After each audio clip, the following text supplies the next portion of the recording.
Gattar'da Korkut ve Dahan'ın karşı karşıya gelmesi herkes ekranlara kilitledi. Peki bu sahnede neler olacak? Dahan kurtulabilecek mi? Öte yandan Zakkum kardeşlerin yapacağı bomba hamleler dizideki tüm dengeleri değiştirecek. Korkut ve Kalender karakterleriyle ilgili sürpriz senaryolar yeni bölümlere damga vuracak.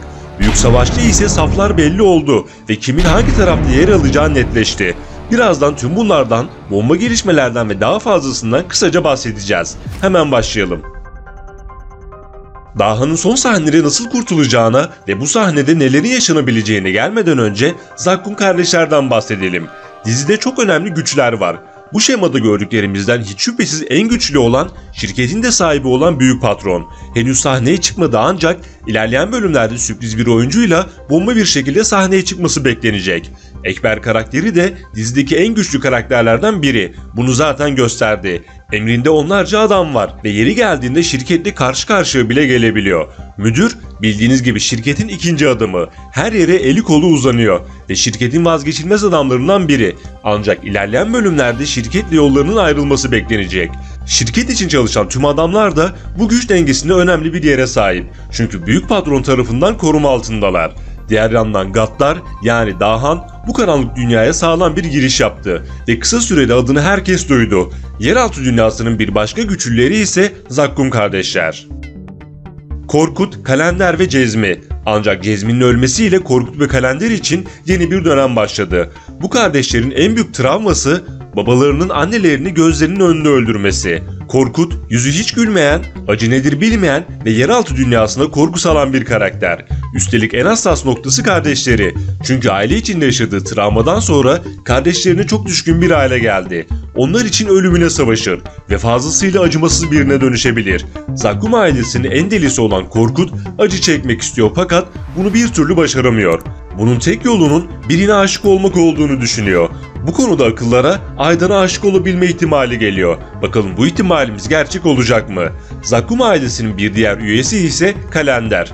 Bu karakter ailenin zeka küpü ve entelektüel olanı. Her ne kadar sessiz ve sakin biri gibi gözükse de çok keskin yönleri var. Yapacağı sıra dışı hamlelerle yeni bölümlerde bunu göreceğiz. Geçtiğimiz bölümde Korkut bir kızın Kalender'i terk ettiğini söylemişti. Eğer bu kız Leyla çıkarsa şaşırmayız ve diziye farklı bir boyut kazandırır. Şimdi gelelim Dahan ve Korkut karşılaşmasında nelerin olabileceğine ve diğer sürprizlere. Ekber'in Enver ve Dahan'a karşı Zakkum kardeşleri devreye sokması, Dahan'ın ise Cezmi'yi öldürmesiyle savaş başladı ve Korkut kardeşinin intikamını almak için Dahan'la karşı karşıya geldi. Peki bu sahnede neler olabilir? Korkut ilk denemede başarısız olacaktır. Çünkü Dahan oraya tek geldiğini söyledi ancak mutlaka müdür ve Enver'e haber vermiştir diye düşünüyoruz. Bu sahnede müdür, Kurt ve Enver kritik bir hamle yaparak Dahan'ı bu durumdan kurtarabilirler. Belki uzaktan ateş açarlar veya ince bir planla Korkut'un elini kolunu bağlarlar. Ancak yine de Korkut'un Dahan'ı canlı canlı gömmek istemesi sürpriz senaryoların bir işareti oldu. Fakat asıl savaş bu andan itibaren başlamış olacak ve bu savaşta saflar belli oldu. Bir tarafta Ekber ve ondan bağımsız olarak Zakkum kardeşler, diğer tarafta Dahan, müdür, Kurt ve Enver.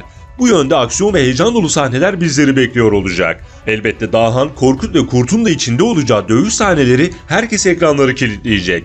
Özellikle Korkut ve Kalender, müdürün de dediği gibi kardeşlerinin ölümünden sonra çok sağlam bir misilleme yapacaklar. Sonrasında ise ipler iyice kopacak ve ortalık alev alacak. Yeni bölümlerde yaşanmasını beklediğimiz bir başka sürpriz olay ise müdürün kızı Nilüfer'in kaçırılma senaryosu. Müdürün en hassas yeri ailesi ve özellikle Ekber müdürün ailesini ortadan kaldırmak istiyor. Bu nedenle belki Ekber belki de Korkut yeni bölümlerde Nilüfer'i kaçırabilir ve böyle bir senaryo yaşanırsa müdür için hiçbir şey eskisi gibi olmayacak. Diğer yandan Leyla'nın yanında Aydın'ı sayıklayan Dahan artık kendini Aydan'dan uzak tutmayacak ve bu ikili arasındaki ilişki yavaş yavaş başlayacak. Ancak bu durum Aydın'ın da karanlık dünyanın içine girmesine sebep olacak. Gürkan ise bir yandan Dahan'ı yakalamak için fırsat kollarken bir yandan da Dahan'ın bahsettiği adaleti sağlama konusunu derince düşünecektir. Belki de az da olsa bir ihtimal ilerleyen bölümlerde Dahan'ın tarafına bile geçebilir. Yeni videolar gelmeye devam edecek. Videoları kaçırmamak ve anında izlemek için bildirimleri mutlaka açalım. Bir sonraki videomuzda görüşmek üzere. Hoşça kalın.